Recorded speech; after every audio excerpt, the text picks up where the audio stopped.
Today's guest is Libby May. Libby has managed to build her own successful gym. She's a personal trainer, an online coach who helps people get fitter, look better, and feel better. In today's episode, we talk about achieving goals, what you do after you've achieved your goal, the best way to plan forwards, how to make sure that your days are productive and strategic so that you get all the jobs done that you need to. I hope you enjoyed this episode, and I'd massively appreciate it if you could subscribe on YouTube, follow on Spotify, give any questions that you want in the comments below. Let's get straight into this one.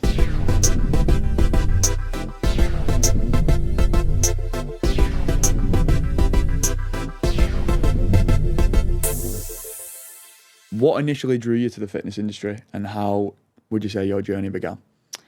So from being like a young age, so even in like high school and stuff, I would say I wasn't necessarily like sporty, like it wasn't like playing football or netball or anything, but I was like running before school, going to the gym. Didn't really know what I was doing at that point, but just, you know, trying to get as fit as possible and just getting into it.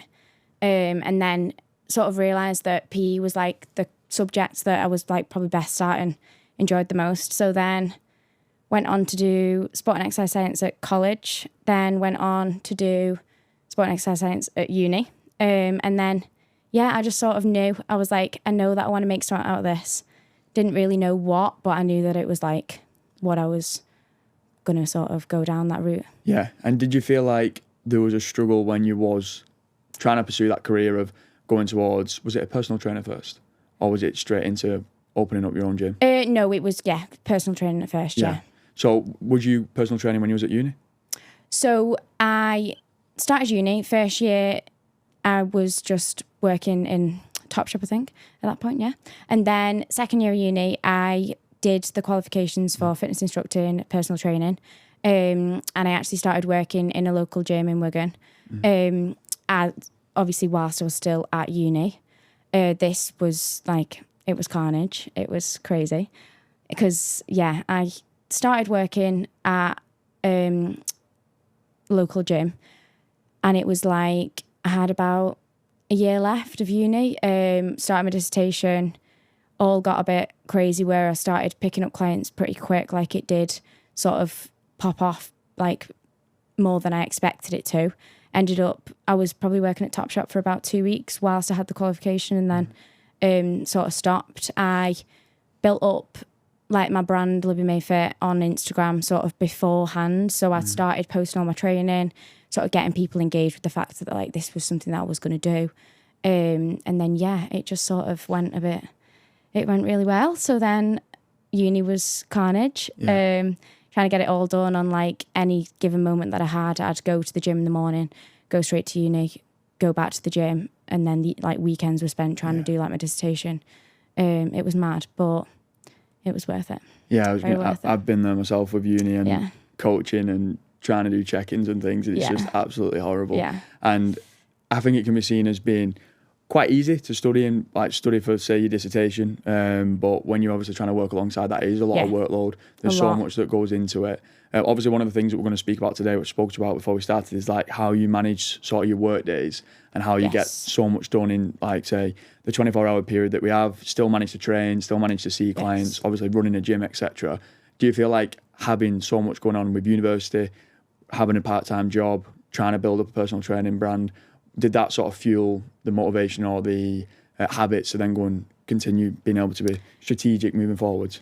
Yeah, I think I sort of, obviously it did get to a point where it was hard, but I sort of think that I realised that I do work well under pressure. I work well having sort of big goals and big things to work towards. So I think it's just sort of carried on into life, and it's sort of never stopped. But yeah, I think I manage my days really, really well. Everyone that knows me sort of knows that I'm misorganised, and everything is, I know my week to the hour, like to the minute, which I don't know. It works well for me. It might not work well for everyone. But so basically I sort of know now what I'm going to need to do every week for the next like 3 months. So I have a to-do list for every week. I have a to-do list for every day. So on a Sunday, I'll plan out my week. So my non-negotiables, when I'm going to train, when I've got PT clients, when I've got when I'm taking class in the gym. And then around this, I've got my to-do list, everything that needs to be done, like my admin, check-ins, online work. That will all be then put in to every other hour of the days, basically, that I'm working.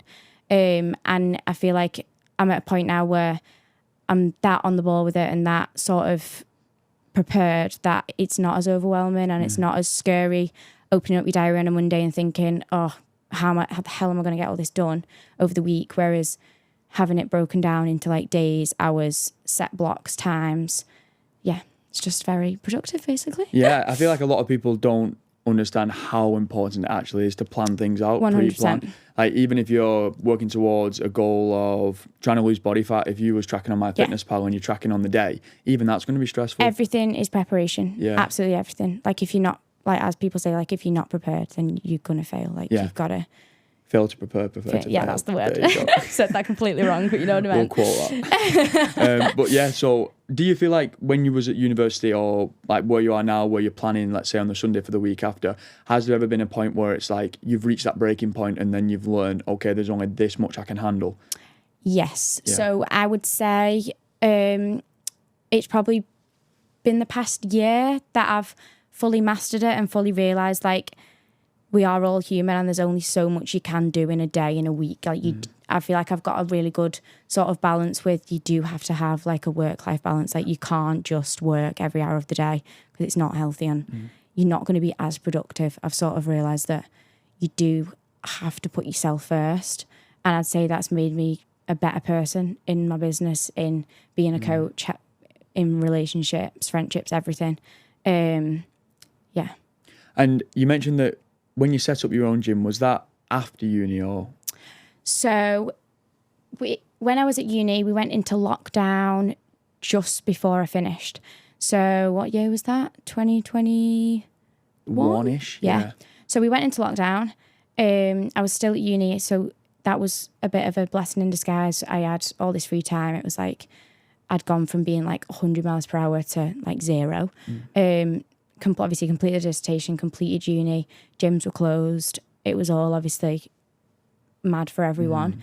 And then it was literally taking a step back from obviously being 100 miles per hour, realising sort of what I'd achieved and what I'd done over the first year. So I was working in the gym for a year before it closed. That I sort of was like, I know that I want to do something big here. Like this, I realised that it wasn't just a job. It wasn't just me turning up and going to work. Like it was a passion. It was something that I wanted to make something big out of. So yeah, that was probably when I realised I want to open the gym. And how did you find that? Was that throughout lockdown? It was after uni. So yeah, the whole of lockdown. So it was about 2 months into lockdown. I sort of realised, right, when the gym's open, I think this is what I'm going to do. So I saved my loan whilst I was in uni because I was working so much. And yeah, I knew that I would want to do something. I didn't know exactly what, but I knew that I wanted to do something in the near future. Then in lockdown, when you could PT outside, started doing that, online coaching, sort of saved again as much as possibly could to set up the business. So it was the July that the gyms opened.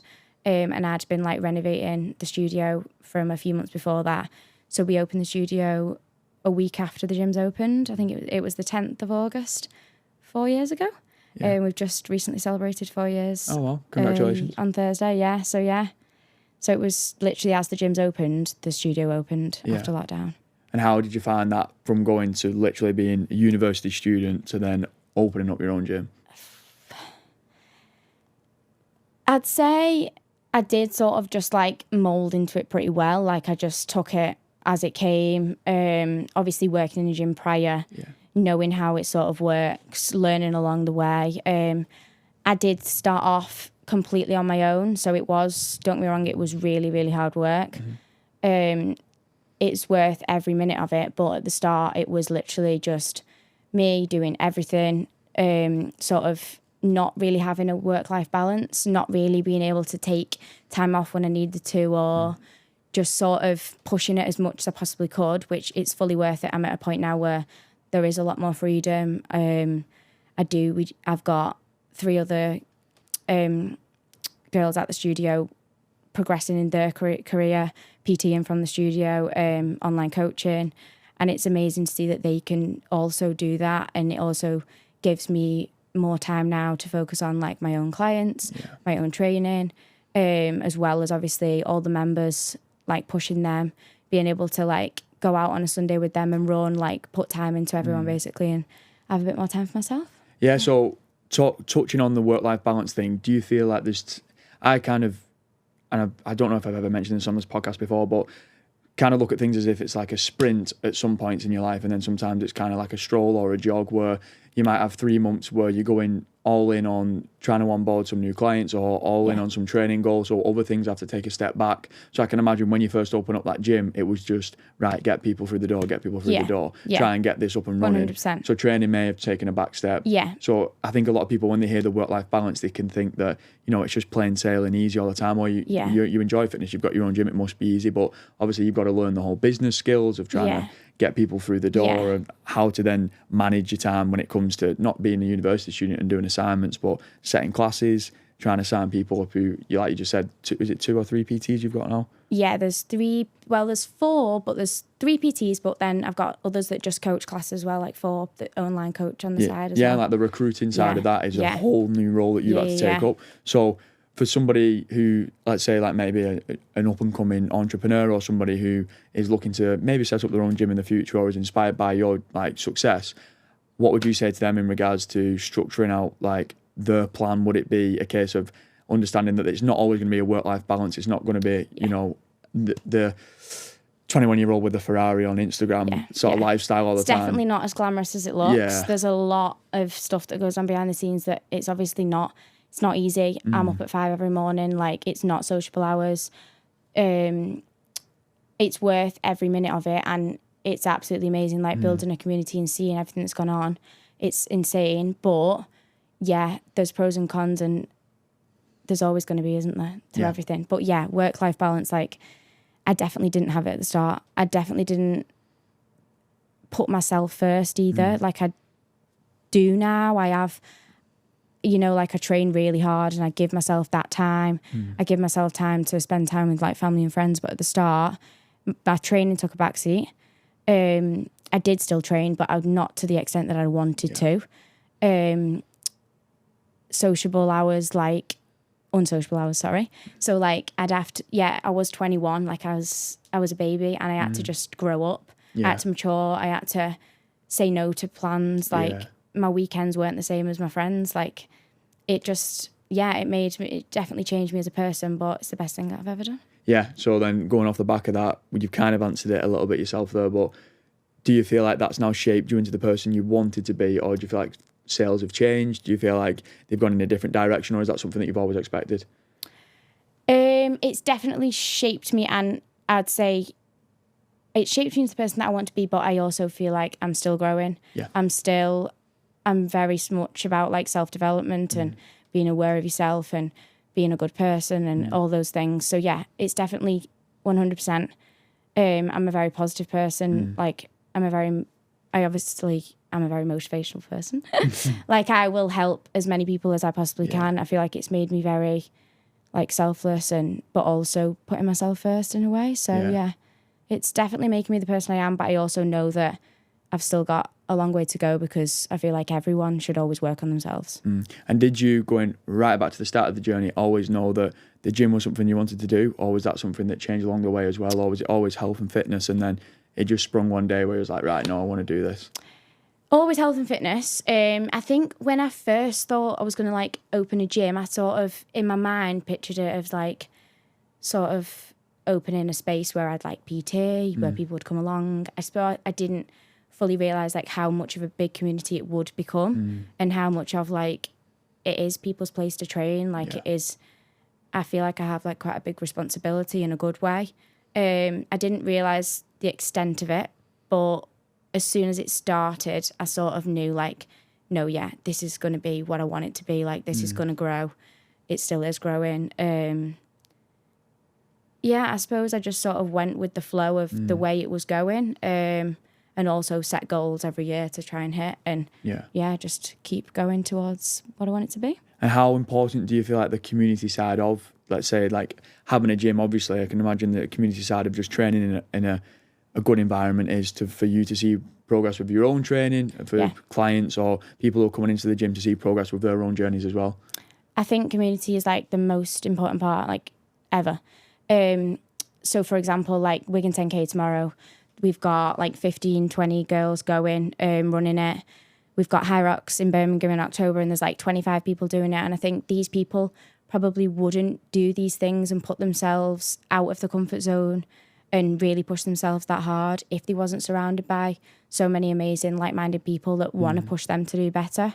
I think it's really important to be surrounded by people like yourself, and you attract obviously people that want the same as you want and stuff. And I think it's a huge, huge part.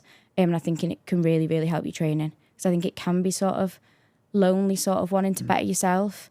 But if you are surrounded by people that also want to do that, and even just going in the gym in the morning at 6 a.m, having a conversation with someone, that can just change your whole day, change your morning.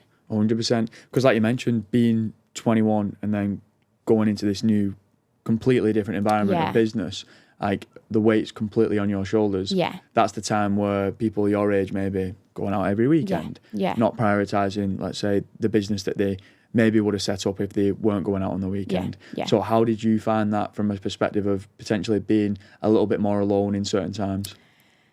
I think I probably went through quite a few phases of feeling like I was probably different and I wasn't, I feel like I've been very lucky. I've got very good friends that just sort of knew that what I was doing, like accepted it, and I've never lost a friend because of it, which is, I suppose, is really good.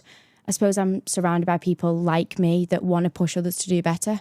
But it was definitely difficult, and definitely sort of, you did sometimes feel like boring or different, or say you was going out but you wasn't drinking because you had stuff to do the next morning. Like that's something that I've always done, and I'm fine with that. Like I'm not someone that wants to do that, so I'm fine with sort of having different priorities, and as long as they know that and that's my priority, then it's fine. But yeah, it's different. Yeah, because I think we may have spoken about this on a previous podcast as well, but with like now, I feel like a lot of people can struggle to want to achieve the goals because there's the expectation from friends that they've got to be doing certain things, etc.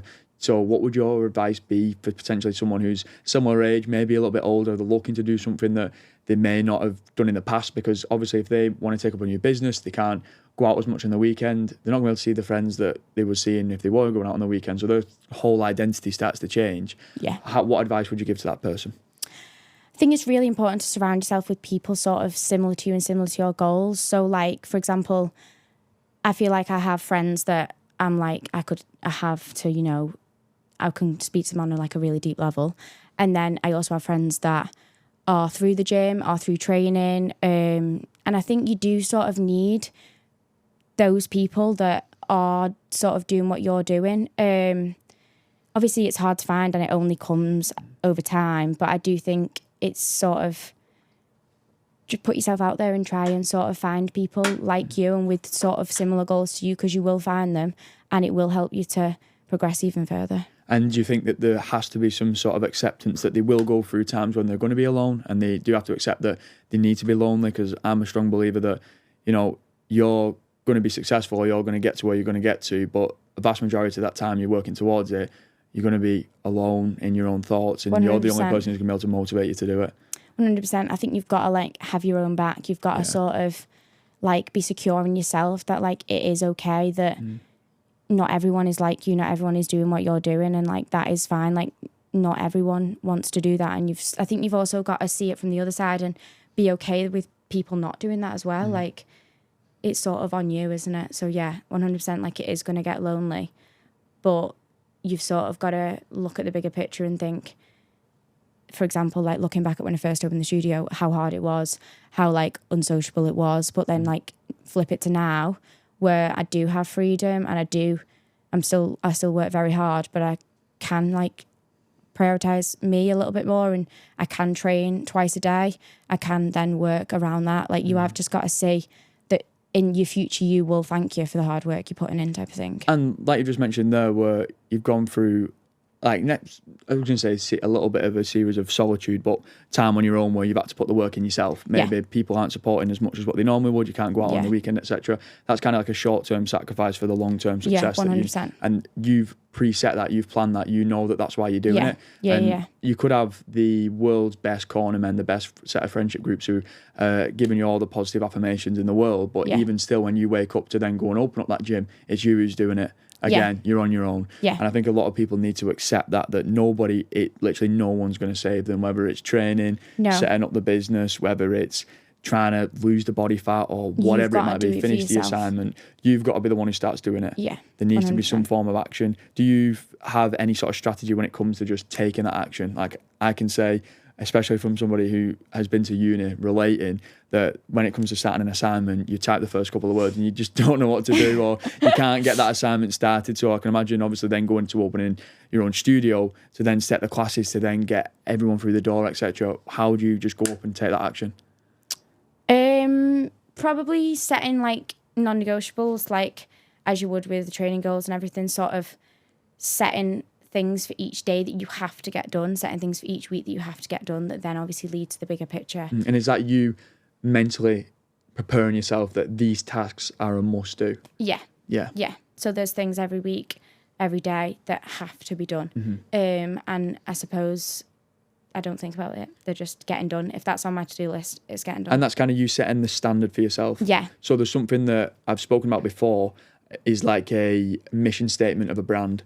Yeah. So when you go and apply for a job, when you go and work in a company, like I worked at McDonald's when I was younger, and there was always the set rules of that company. You know, you can't go away from these rules. There were certain ways that you had to wash your hands, and you had to wash your hands that way. So the same for you, but you're the business, you're the person, and you're setting the standard for yourself. I think a lot of people can let the big corporate companies or other people in their lives, whether it's mum, dad, family, friends, let them set standards for them instead of them setting standards for themselves. And it needs to be like, right, these are the tasks that I'm going to do. I'm setting them in stone on the Sunday evening for the next week. I'm going to get up and do them. Yeah. Like no one knows it the way you know it. No one can tell you sort of what to do. Like obviously business mentors, finding like obviously how all the businesses work, but you have got to do like what you have set yourself and what you want to do. Yeah. I think obviously I've been my own boss for a while now, a long time. Like I don't have to force myself to do everything. I know that has to be done. That has to be completed. Otherwise it won't go as smoothly as it does every week, if you know what I mean. Do you find that you've ever had sort of input from other people and it's potentially maybe sway ideas that you've had with what's in line with what you want, and then you've had to say no, or you've had to disagree what other people think with what you want to do? I haven't really been in a situation as such, but I would say I am very strong-minded, and I will sort of go with how I feel. I wouldn't let someone else change my mind on something, if that makes sense. Yeah, I think that's so important. But then again, that goes back to, like you said, being in a situation where you don't want to have the drink on the weekend, you can accept that. You can say no, you can turn it down. If you are secure in yourself and you know that like what you're doing is right, then you are happy to just say no, aren't you? So yeah. Yeah, and you don't need that gratification of somebody else. I think a lot of people 100%. Can run into that of doing things to just please other people. And when you think about it, it's a crazy thing to think about. And I'm sure a lot of people have heard it time and time again on Instagram, etc. But you know, if you're the person who's going out to drink on the weekend and it's because other people are kind of susceptible to making you feel like you have to do it, and then you do it and you don't want to, you're kind of letting yourself down. 100%, sort of thing. Yeah. So like I think it's just being true to yourself, and I think a lot of people probably won't put themselves in situations I've been in, or because they're scared of what other people will think. They're scared, well, what if it doesn't go right? What if the gym doesn't end up successful? But I just think you have to take risks, you have to take these leaps, and if it doesn't, it doesn't. You can't really care what other people think as long as you're putting the work in.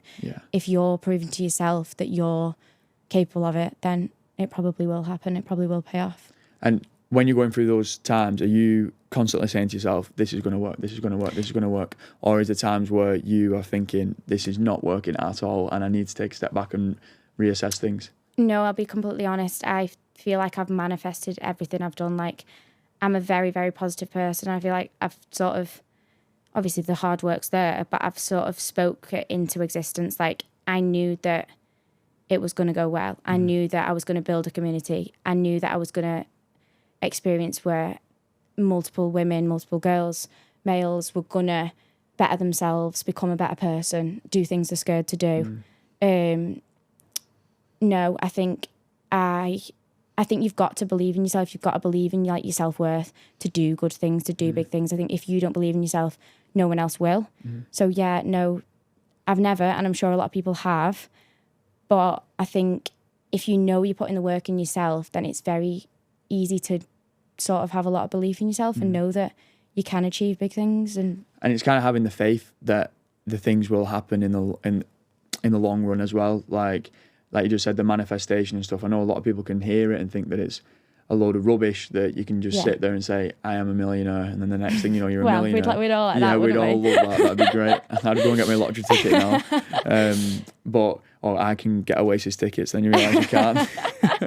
But obviously, there is some positive benefit to it. If you're 100%. Going up to, you've set up your own gym and you're going in there and you feel like you're not supposed to be there and that things aren't going well, people are going to pick up on that. People will pick up on it, yeah. If you like fake it till you make it. Like I went into that not knowing it was going to be what it is now, but I knew in the back of my mind, if you put the work in, if you show up as the person you want to be, then it is going to be that. And do you think that reflects over to majority of things that people are trying to do, if not everything? Yeah, because I think because I put 100% into this, I think it reflects into like the rest of my life. Yeah. So like relationships, family, everything. Yeah. Like I think it sort of helps with everything, yeah. So let's kind of use that now for the person who's, let's say, is entering the gym for the first time, who doesn't know what goal there is to set. How would you help them be motivated to just stepping into a gym? I can imagine that you maybe have that a little bit. People who come into the studio, I experienced it myself at the gym, where people come in, they're not too secure on what they should be doing. What's the best piece of advice you could give to someone where it's like, right, they've never been in this situation before, they're brand new, and they just want that little bit of motivation? I would sort of say to them, like, don't compare to anyone else. Like, this is your journey. I say this to like everyone, like, there's always going to be someone doing better than you. There's always going to be someone doing less than you. But you've got to be like your own person.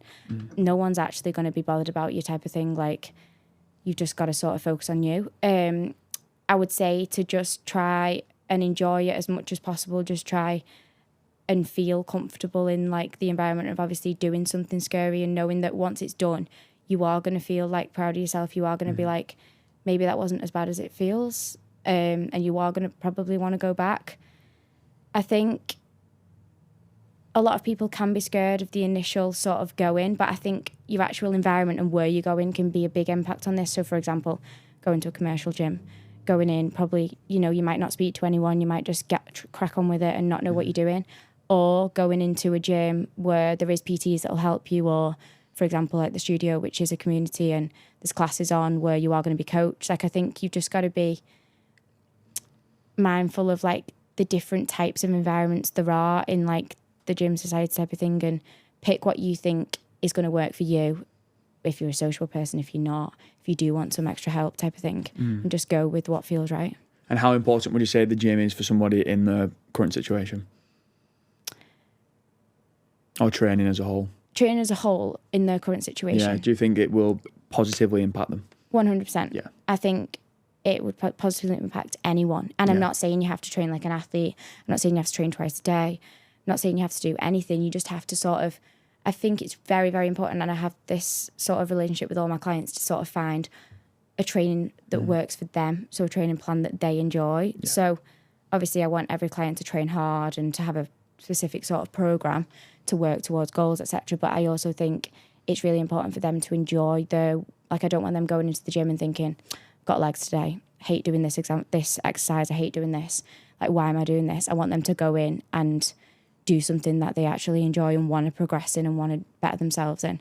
So I think just finding something for you that you actually enjoy and want to progress in will then go over to like everything else in your life. Yeah, I think that's so true. I think it's similar. I've had it with PT clients and online clients in the past, where if they've got a plan they don't enjoy, it's one that they're not going to end up sticking to. Yeah, 100%. And they just end up falling off track. And it's a conversation where it's got to be like, right, what is it in this plan you don't enjoy? How can I change it? How are you going to enjoy it more? Because at least then I know you're going to stick to it. If you're enjoying it, you're going to obviously want to stick to it more because and you can tell, you know, when a client's enjoying it, you know when they're not. And I just think, and it obviously does take time to get to know the client and find out what they're not enjoying, what they are enjoying. But yeah, that's something that I really push with everyone that I work with. Yeah. And I do think like throwing in, obviously there's so much going on, like runs, high roxes, races, CrossFit, everything. I feel like you can mix it up and sort of find, you can find something for you. Like you don't have to do what the person next to you is doing. As long as you find something that works for you, then yeah, you're going to hopefully want to progress in it and better yourself. Yeah. And do you think that, so obviously we've just touched on like, I completely agree with what you're saying, by the way, but I really do think that there's an issue with people who are potentially too insecure to want to go and train or don't know how to get started. But I also think there's a massive stigma of people who think they've not got the time to. And then obviously going back to how busy we already know that your schedule is, how would you say to somebody who thinks that they're too busy to train, what would you say to them for them to get the training sessions in? If you want it, then you're going to do it. Yeah. We've very, very few people actually haven't got the time. Like if you want it, then you get up an hour earlier. If you prioritize it, then you will get it done. Like it is a non-negotiable to me. So yeah, my life is very busy. I do have a lot of workload, but that is something that is in my diary that is getting completed in that hour, sort of no matter what. And I think if it is a priority to you, then you will do that. And I think you have got to see the bigger picture, whereas it should be a priority, like it's your health. Like it doesn't have to be, you don't have to be training for an event. You don't have to be, you know, trying to become, you know, like a runner or a runner, a bodybuilder. You don't have to have like these huge goals, but to actually move and actually like move your body is a privilege, and you should want to do that. You should want to prioritize it. And let's be serious, we do all have time to do it. You've just got to make yourself and have that sort of discipline and prioritize it. And I love the word non-negotiable. I think that goes back to like when I was saying with the mission statement that potentially a business would have, it's having that for yourself. And I think a lot of people should set non-negotiables. I think it'd be crazy that there'd probably be a lot of people who are listening who maybe don't have the non-negotiables in their life, and you know, it's just wake up and what's today got in store? Will I go to the gym at the end of the day? Obviously having those non-negotiables and setting that plan, you know, you've got some sort of direction, and not only is that going to help you strategize and make your day more productive, but it also kind of gives you that little bit of a purpose to want to tick things off in the day as well. Yeah, I think it obviously relates to a lot of like mental health as well. Like if you're not doing something for yourself, if you don't have a purpose, if there's not a reason for you to get up and do something, then you probably are going to get yourself down. You're going to get in your head. Whereas if you have got something set to do, if you go and do that, then you're going to feel good in yourself. You're going to increase your confidence. Everything is going to be more positive because you're doing something for you and helping yourself. Yeah, well, I can say myself, some of the hardest times I go through are when I'm not progressing, or there's not a goal set, there's not an event booked, there's nothing to work towards. You kind of get towards the end of a goal, you complete it, and then it's like, right, what do I do now? Yeah. Do I sit on the couch and watch a Netflix series? It is mad because I feel like you'll do something amazing. You'll see someone the next week and they'll be like, so what are you doing next? And you're like, whoa. Like, it's sort of, I feel like it's like normal to be, you've done something amazing, right? You're going to do something next. And I think that's amazing. And that is something that I do personally. And I know you do yourself.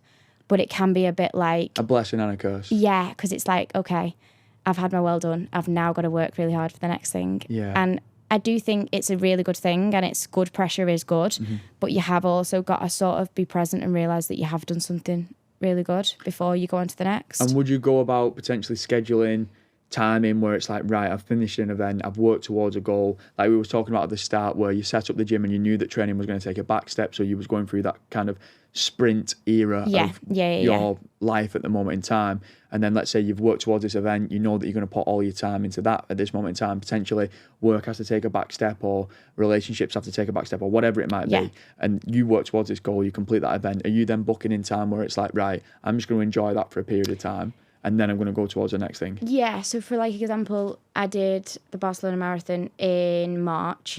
So from like the back end of last year to March, like running was intense, and it was, you know, like long runs, hourly, like hours of running.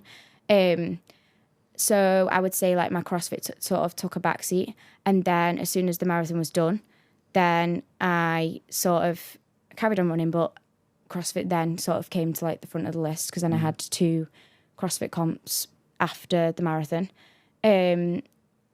So, and then I sort of had like a gap where it was sort of like, I always train.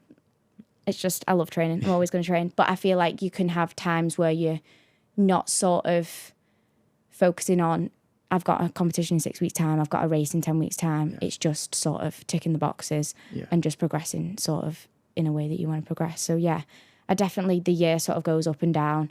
I have blocks where it is just training hard. I have blocks where it's preparing for example, I had a CrossFit competition like 2 weeks ago, and then post that, it's been get back to increasing running because I've got a half marathon in October and High Rocks. And then after that, there will be a little bit of a, where it's less running probably and go back to more CrossFit. So yeah, it's all a bit crazy. But I think as long as you sort of make sure you're aware of when you have got a goal, and then you do make sure that you have sort of blocks where, yeah, you can still be training hard, but there's not too much pressure. Yeah. Because I feel like pressure all the time might not be a good thing. Yeah.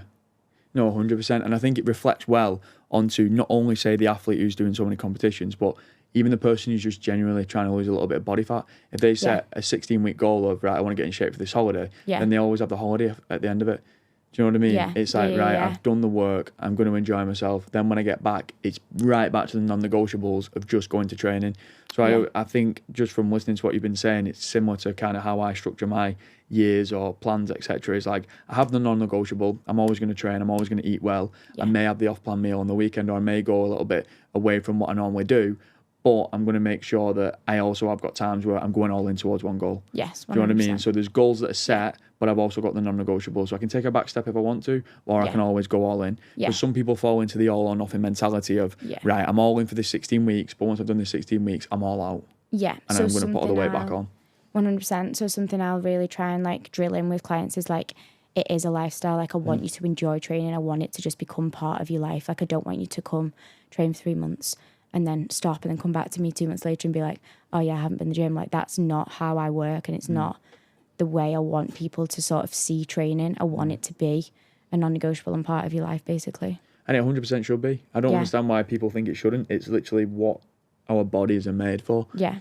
If you're not training, if you're not being active, you are missing out. Like obviously, I understand a lot of people are busy. A lot of people's jobs, maybe they don't feel like they need to be moving, etc. They don't. I think they can see people who are doing events, they are athletes, and they think, I'm never going to be like that. But to still do some form of activity, you can still go on the weekend and do whatever you want to, but you should still be moving your body. 100%. And I think we're sort of, like, you can sort of see, so for example, someone's run a marathon.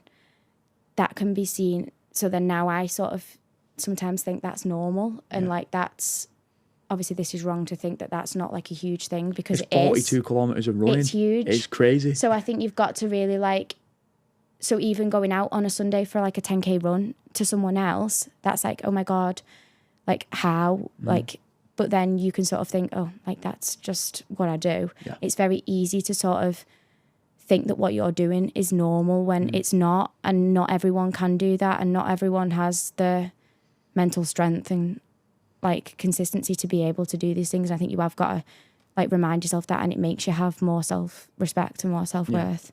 Yeah, I agree with that completely, because I've done this myself, where you get caught into the habit of just ticking boxes, doing events, etc., and not actually sitting back and seeing like what you've actually done, like how much you've progressed. Sometimes just literally look at yourself now, look at yourself last year.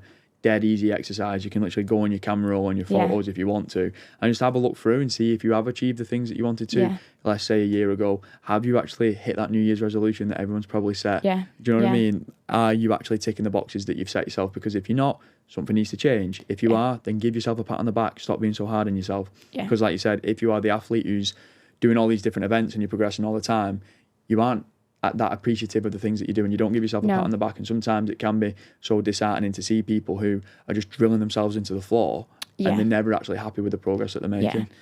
I think I've sort of realised that from, if someone else was to do that, I'd be like, oh my gosh, like If a client was to do that, you're absolutely buzzing for them. And then you do something and someone says, oh, well done, like you did amazing. It's like, you know, I could have done a little bit better, or, you know, like I'm not that happy with it. And then you think, no, you know what, like that is actually really amazing what I've done. And I think you've got to sort of talk to yourself in a very positive way and how you would speak to others. Otherwise, you can sort of get in your head and get yourself down about things that you shouldn't. I completely agree. And I've always been very, very harsh on myself. And I know a lot of people who are potentially listening to this can be harsh on themselves as well when it comes to setting a goal, because they almost feel like that's fuel to the fire and it's going to motivate them to want to do the best they possibly can. If they put the most amount of pressure on them, they're going to perform the best, which I get to some degree, but obviously, like we've already mentioned, too much pressure can be detrimental. So you do need to be positive. You do need to pat yourself on the back when you do well, but then that, you know, you being harsh on yourself and that motivation that you have deep within of you not feeling like you're good enough, you can use that when it's needed. 100%. If you're at the last 3 kilometers of the marathon, like you spoke about before we started filming, I can imagine you was literally hell for leather, telling yourself all the nastiest things. Do you know what I mean? You have got to get to that. You've got to get to the finish line. Do you know what I mean? That's when that fuel and that motivation, that's when it needs to be used, not all the time. If you've just done something amazing, like the Wigan 10K tomorrow, or you've done the first High Rocks, it's not, oh, well, he's got 1 hour 20 and I got 1 hour 21. It's, you know, you've done the 1 hour 21, you've done the 5K, you've done the 10K. You against you. Yeah. 100%. 100%. And that's so good to speak about, because so many people who are probably listening, they're all at different stages of what they may be doing. They may be the person who wants to lose the body fat for the first time, who wants to step into the gym for the first time, or somebody who might be trying to knock 5 minutes off the High Rocks time, but it still applies to every single person who's listening. If you are achieving a goal, give yourself a pat on the back, but 100%. Also understand that you need to make sure that you're working towards something else straight after. 100%. Not falling into the trap of I've done something good now, I'm going to stop. It's I've done something good. That's amazing. I'm really proud of myself. What can I do now to continue to be on this journey, or what can my next goal be?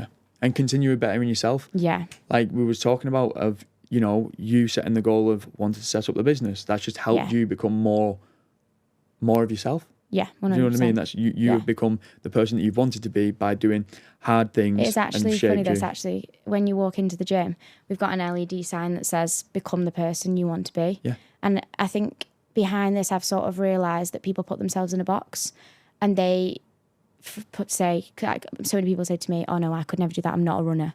I'm not a gym girl. I'm not strong. I'm not fit. And it's like, you are putting yourself in that box. You are telling yourself that you're not this person, but you can be whoever you want to be. You've just got to make a goal, make a plan, and get there, basically. And take the first step. Like you're doing when you're doing your uni assignment. You've just got to type that first word. 100%. And then once you've done it, you're in there then, and you know you've got to finish it. Exactly. Just before we wrap up this podcast, which has been amazing, by the way, what have you got coming up for yourself in the future?